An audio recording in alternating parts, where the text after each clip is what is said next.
Please join me in welcoming Zainab Sial with her talk, Positive Social Engineering, Clarity, Connections, and Control.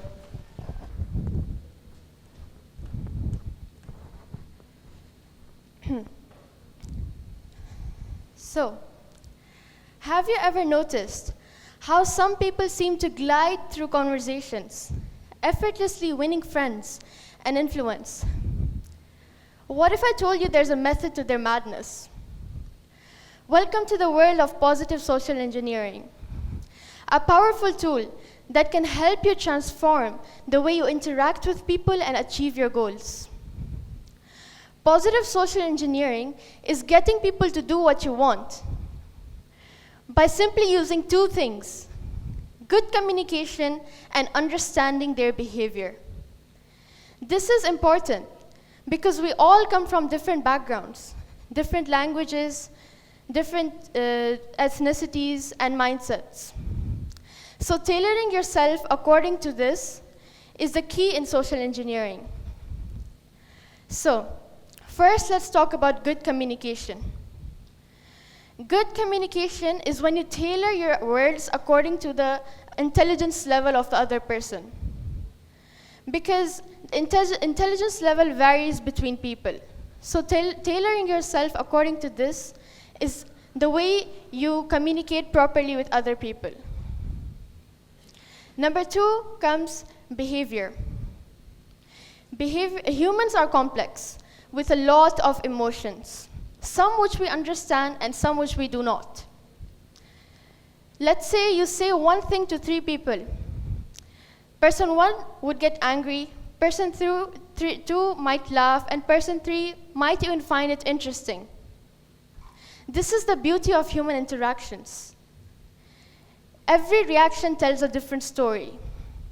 Emotions are variable. So then, how do we identify emotions? How do we know how the other person felt with what we communicated? It's simple, by noticing their reactions. Every emotion will have some sort of reaction to it. Anger will be shown as frustration, happiness will be shown as excitement, laughter, and so on. Point being, every emotion is chained to its reaction. It's one of the easiest ways you can identify how the person felt with what you communicated. And this is one of the key aspects in social engineering. Now that I've defined social engineering, how do we use it? How do we use social engineering to help us form connections? Well, in life you have goals to achieve. Goals that require a lot of skills. And one person alone in the world can't have every single skill in the world. So we sometimes need other people who have the skills that we require. But then we cannot communicate with every single person on the world on a deep scale to figure out which skill do they have that we need. So we use connections, kind of like folders for our files, where one person can be the bridge between different types of people. Let me take you guys back to an experience of my own. When I was working on my clothing brand, I was stuck on where to start. You could say I needed or wanted someone to help me out. And that's when I recalled a friend of mine who once mentioned that she has a friend in fashion and design. Now, since I had a good relation with my original friend, she was more than willing to connect me with that other friend of hers. And that other friend of hers was super friendly and supportive, not because I knew her or spent time with her, but because I was good to the original friend, to the friend that she knew.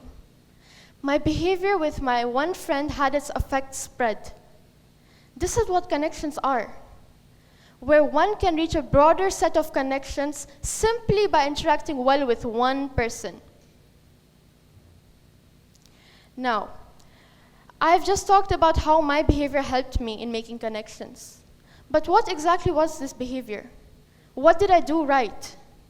What did I do that made her want to favor me more? Why was she so willing to connect me to that other friend of hers? Well, it all depends on your behavior and how you behave. And now I could stand here and talk about strategies all day long, but for the time being, I would like to share the most impactful ones with you today. Let's get into active listening. Active listening is pretty self-explanatory. It's when you listen actively to the other person. It's when you're showing signs that you're actually engaged in a conversation, that you're actually interested, and that you're listening to them, not just hearing them. Another game changer is reciprocity. Reciprocity means adapting their mood back to them. Let's say they're frustrated with something. Act irritated back with the same situation. If they're showing excitement, show some excitement back. This similarity in mood forms a sense of comfort in the connection. They feel validated to some degree, that someone else also feels the same way. And then we have mirroring. Mirroring is when you copy their lingo, their body language, some phrases that you're using. Become a mirror to them. Make them feel like they're talking to someone who's exactly like them. Of course, this creates even more familiarity between you two, which makes the connection even stronger. And finally, body language, the most important.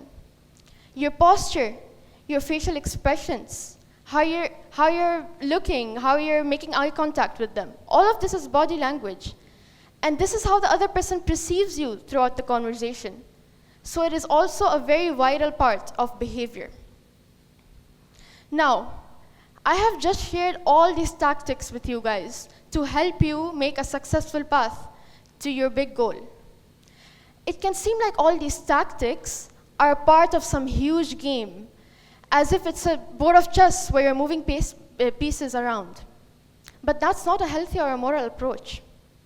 There's a difference between social manipulation and social engineering. There's a fine line in between them. And you don't want to end up becoming a sociopath, do you? So how do we stay in lane?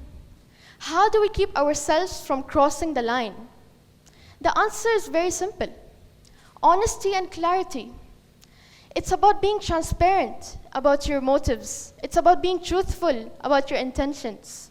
Never lie or trick people for your own gains. Only influence them, never manipulate them.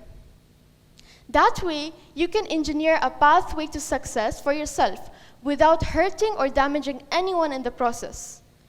A win-win situation for everyone.